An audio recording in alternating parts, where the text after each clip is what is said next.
আসসালামু আলাইকুম বন্ধুরা, কেমন আছেন সবাই? আশা করি আপনারা সবাই ভালো আছেন। আল্লাহর অশেষ রহমতে আপনারা সবাই সুস্থ আছেন। তো আমি গতকাল একটা ভিডিও দিয়েছিলাম যে আজকে রবিবার, আজকে কালেকশনের সংখ্যাটা দেখা যাবে, কিন্তু থাম্বনেল এবং টাইটেলে দেখছেন যে আজকে কালেকশন হয়েছে, কিন্তু আদৌ আজকে কালেকশন হয়েছে কিনা। আজকে রবিবার, আজকে ভিএফএস গ্লোবাল খোলা আছে কিন্তু ডেলিভারি হয় নাই। আজকে ভিএফএস গ্লোবাল অলরেডি তাদের কার্যক্রম সে আগের মতোই চালু রাখছে, কিন্তু কোনো প্রকার পাসপোর্ট ডেলিভারি হয় নাই, কেউ জমাও দিতে যায় নাই, কারো এসএমএসও আসে নাই। এখন তাহলে কি হয়েছে? আজকে ভিএফএস গ্লোবাল তাদের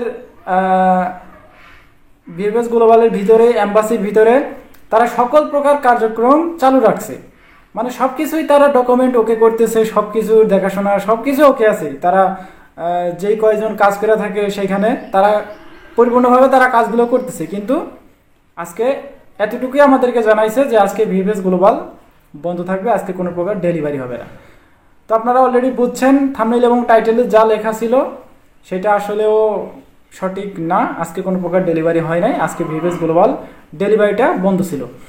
তো আগামীকাল অনেকেই প্রশ্ন করতেছেন যে ভাই আগামীকাল বন্ধ কিনা। দেখেন, আজকে যে বন্ধ সেটা আমরা গতকাল রাত্রেবেলা জানতে পারছি। এখন আজকে যে বন্ধ আছে কি না সেটা ভিএফএস গ্লোবাল এখনো পর্যন্ত কোনো প্রকার নোটিশ কিন্তু দেয় নাই। আপনার ভিএফএস গ্লোবালে গেলে জাস্ট দরজার সামনে দেখবেন একটা নোটিশ বোর্ড টাকানো আছে বা পেপারস আঠা দিয়ে মাইরা দেয়। তো ওইখানে গেলে আপনারা বুঝতে পারবেন যে একটা নোটিশ দেওয়া দেয় যে ভিএফএস গ্লোবাল এতদিন বন্ধ থাকবে, এত থেকে এতদিন বন্ধ থাকবে। তো আমরা আজকে রবিবারে নোটিশটা পাইছি, কিন্তু আগামীকাল বন্ধ থাকবে নাকি খোলা থাকবে এখনো পর্যন্ত কোনো প্রকার নোটিশ পাই নাই। তো সেক্ষেত্রে বলা যায় যে আগামীকাল খোলা থাকতেও পারে, নাও থাকতে পারে। যেহেতু আমরা কোনো নোটিশ পাই নাই সেহেতু বলা যায় যে আগামীকাল খোলা থাকবে। তো আগামীকালের আপডেটটা অবশ্যই আমরা আগামীকাল দিব। এখন অনেকেই প্রশ্ন করতেছেন যে ভাই আগামীকাল যদি খোলাও থাকে, নাফি টাওয়ার থেকে যে কালেকশনটা হবে সেটা লোকেশনটা কোথায়? অনেকেই দেখি যে আমাকে ইনবক্সে এসে বলতেছেন, ভিডিওর কমেন্ট বক্সে কমেন্ট করতেছেন যে ভাই নাফি টাওয়ারের লোকেশনটা কোথায়। দেখেন, গুগলে গেলে, গুগল তো আপনারা অনেকেই চেনেন, যদি আপনারা এই ভিডিও দেখে থাকেন ইউটিউবে অবশ্যই আপনারা গুগল সম্পর্কেও কিন্তু ধারণা থাকার কথা। তো গুগলে গেলে জাস্ট সার্চ দিবেন VFS global, Italy VFS global Nafi tower লেখা সার্চ দিলে আপনাদের লোকেশন চলে আসবে। আপনি যদি এই যশোরেও থাকেন জাস্ট সেখান থেকেই আপনার লোকেশন ওই নাফি টাওয়ার পর্যন্ত যা পৌঁছে যাবে। তো আপনি জাস্ট সেই লোকেশন অনুযায়ী কিন্তু আপনার কাগজপত্রগুলো কালেকশন করতে পারবেন। এখন দেখেন, আপনি জমা করতে যাবেন না কালেকশনে যাবেন সেটা তো জানি না।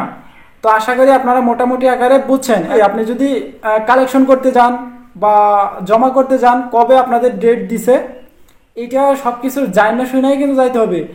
শুধু শুধু যাইতে লাভ নাই। দেখা গেল হঠাৎ চলে গেলেন যে আগামীকাল ভিএফএস গ্লোবাল যায় দেখলেন বন্ধ, শুধু শুধু হয়রানি, টাকা পয়সা নষ্ট। তো এইটা অবশ্যই আপনাদের খেয়াল রাখতে হবে যে নতুন যেই আপডেটগুলো দেয় ভিএফএস গ্লোবালের ওয়েবসাইটে, সেই ওয়েবসাইটে একটু খেয়াল রাখবেন যে কোন আপডেটটা দিল, প্রতিদিন কোন আপডেটগুলো দিতেছে। আপডেটগুলো যদি ফলো করেন তাহলে কিন্তু আপনারা বুঝতে পারবেন। তাছাড়াও কিন্তু আমি যে ভিডিওগুলো দেই সেই ভিডিওতেও কিন্তু বলা হয় যে ভিএফএস গ্লোবাল কতদিন বন্ধ থাকবে বা আগামীকাল খোলা নাকি আগামীকাল কালেকশন হবে।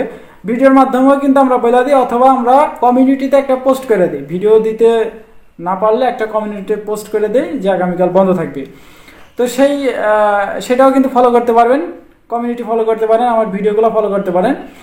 তো যাই হোক, আজকের ভিডিওটা এমনিতে লং হয়ে যেতেছে, আর বেশি বড় করতেছি না। দেখা হচ্ছে নেক্সট একটা ছোট্টখাটো ইনফরমেশন ভিডিওতে আগামীকাল অথবা আগামী পরশু দিন দেখা হবে যে কোনো একদিন একটা গুড নিউজ আপডেট ভিডিওতে। ততক্ষণ পর্যন্ত আপনারা সুস্থ থাকবেন, ভালো থাকবেন। মজুমদার ফ্রম ইটালিয়ান ইউরোপ এই দুইটা ইউটিউব চ্যানেলের পাশেই থাকবেন। আল্লাহ হাফেজ।